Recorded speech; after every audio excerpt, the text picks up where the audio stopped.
ഇനി നമ്മൾ ഓണവിശേഷങ്ങളിലേക്കാണല്ലേ. ഓണത്തിനുള്ള അവസാനവട്ട ഒരുക്കങ്ങൾക്കായുള്ള മലയാളികളുടെ ഉത്രാടപ്പാച്ചിലാണ് ഇന്ന്. ലോകമെമ്പാടുമുള്ള മലയാളികൾ ഒത്തൊരുമയോടെ നാളെ തിരുവോണം ആഘോഷിച്ചു. കൃഷിയും കാർഷിക സമൃദ്ധിയും പഴങ്കഥയായെങ്കിലും ഓണാഘോഷത്തിന്റെ പൊലിമ കുറഞ്ഞിട്ടില്ല. അത്തനാളിൽ തുടങ്ങിയ ഒരുക്കങ്ങളാണ് തിരുവോണമായ നാളെ പൂർണ്ണതയിലെത്തുന്നത്. ഓണാഘോഷങ്ങളുടെ കലാശക്കൊട്ടാണ് ഇനിയുള്ള നാളുകളിൽ. എസ് എസ് ശരൺ നൽകും വിശദാംശങ്ങൾ. S S Sharan, good morning. ഒപ്പം ഉത്രാട ദിന ആശംസകൾ. ഇനിയിപ്പോൾ നാളെ ഒരു ദിവസം തിരുവോണത്തിനായുള്ള കാത്തിരിപ്പിലായിരുന്നു ഇത്രയും ദിവസം. എങ്ങനെയാണ് ഒരുക്കങ്ങളൊക്കെ?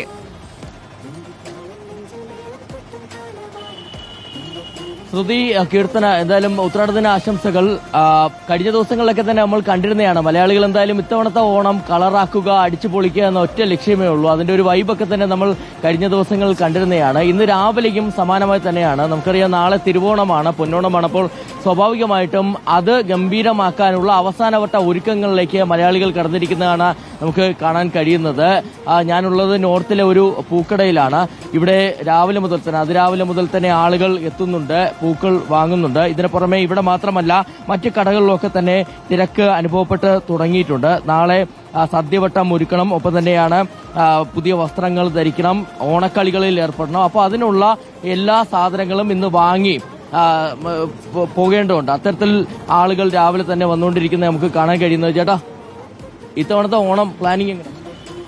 ഓണം പ്രത്യേകിച്ച് പ്ലാനിങ് ഒന്നുമില്ല, പുറത്തേക്കൊന്നും പോകണില്ല, വീട്ടിൽ തന്നെ. അപ്പോൾ ഞങ്ങൾ ഫ്ലാറ്റിലാണ്, അപ്പോൾ പൂക്കളിടാനുള്ള സംവിധാനമൊന്നും ഇല്ല. പക്ഷെ ഇന്ന് മാത്രം ഒരു പൂക്കളിടണു ഫ്ലാറ്റിന്റെ ഉള്ളിൽ തന്നെ. എങ്കിൽ പോലും നാളെ തിരുവോണമായതിനാൽ എല്ലാ സാധനങ്ങളും വാങ്ങുക. അതൊക്കെ വാങ്ങലൊക്കെ കഴിഞ്ഞു. ബാക്കിയുള്ള കാര്യങ്ങൾ നാളെ ഫ്ലാറ്റിനുള്ളിൽ തന്നെ ഗംഭീരമാക്കുക എന്നുള്ളത്. അതെ, ഞങ്ങളുടെ ഫ്ലാറ്റിലൊരു ഫംഗ്ഷൻ ഉണ്ട് ഈ ഓണത്തിന്റെ, അത് 21-ാം തീയതിക്ക് വെച്ചുള്ളത്. എന്തായാലും ബ്രോഡ്വേ അടക്കമുള്ള ഇടങ്ങളിലൊക്കെ തന്നെ ഇപ്പോൾ തിരക്ക് അനുഭവപ്പെട്ട് തുടങ്ങിയിട്ടുണ്ട്. അപ്പോൾ ഇത്തവണത്തെ ഓണം എന്തായാലും അതാണ്, ആളുകൾ എങ്ങനെയൊക്കെ അത് ഗംഭീരമാക്കാൻ കഴിയുമെന്നുള്ളതാണ് ആലോചനയിലാണ്. അതിൻ്റെ ഒരു പ്രിപ്പറേഷനൊക്കെ തന്നെ നമുക്ക് കാണാൻ കഴിയുന്നുണ്ട്. നമ്മളുള്ള ഈ പൂക്കടയിലാണെന്നുണ്ടെങ്കിലും രാവിലെ മുതൽ തിരക്ക് അനുഭവപ്പെട്ടു തുടങ്ങിയിരിക്കുന്നു. ഇതിൽ ഇനി ക്ഷേത്രങ്ങളിലേക്ക് പോവുകയാണെന്നുണ്ടെങ്കിൽ ക്ഷേത്രങ്ങളിലും കാര്യമായി തന്നെ തിരക്കുണ്ട്. പുലർച്ചെ മുതൽ തന്നെ അതിൽ തന്നെ ഐതിഹ്യം കൊണ്ട് വ്യത്യസ്തമായ, അല്ലെങ്കിൽ ഐതിഹ്യം കൊണ്ട് വളരെ പ്രധാനപ്പെട്ട ക്ഷേത്രമാണ് തൃക്കാക്കര ക്ഷേത്രം. തൃക്കാക്കര ക്ഷേത്രത്തിൽ ഇന്ന് ഉത്രാട സദ്യ ഉണ്ട്. അപ്പോൾ അങ്ങനെയുള്ള ഒരുക്കങ്ങൾ ക്ഷേത്രങ്ങളിലും നടക്കുന്നു. അത് അവിടെയും വലിയ തിരക്കാണ് അനുഭവപ്പെട്ടുകൊണ്ടിരിക്കുന്നത്. എന്തായാലും ഇത്തവണത്തെ ഓണം കച്ചവടക്കാർക്ക് കൂടി, അതായത് കഴിഞ്ഞ ദിവസങ്ങൾ നമ്മൾ കണ്ടിരുന്നത് പോലെ കച്ചവടക്കാർക്കും അത് ഉത്സാഹത്തോടുകൂടിയുണ്ടാകും. അതിൽ നമുക്കറിയാം ഈ തിരുവോണം കച്ചവടം നടക്കുന്ന പോകുന്ന കച്ചവടം കച്ചവടം അടിപൊളിയായി നടക്കുന്നുണ്ട്. അടിപൊളിയായി നടക്കുന്നുണ്ട്.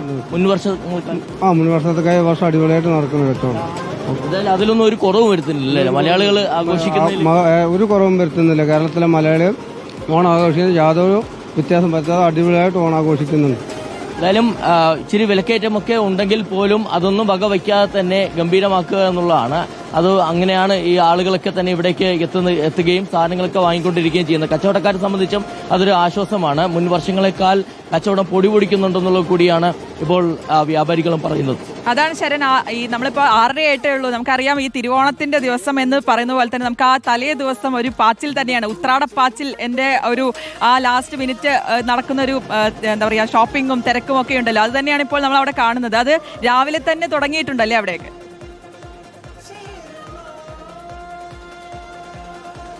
തീർച്ചയായിട്ടും നമുക്കിപ്പം ഒരു സ്ഥലത്തെ സാഹചര്യം മാത്രമാണ് കാണാൻ കഴിയുക, അതായത് കാണിക്കാൻ കഴിയുക. മറ്റ് ഇടങ്ങളിലൊക്കെ തന്നെ നമ്മൾ വരുന്ന വഴിയിലൊക്കെ തന്നെ പരിശോധിച്ചിരുന്നു.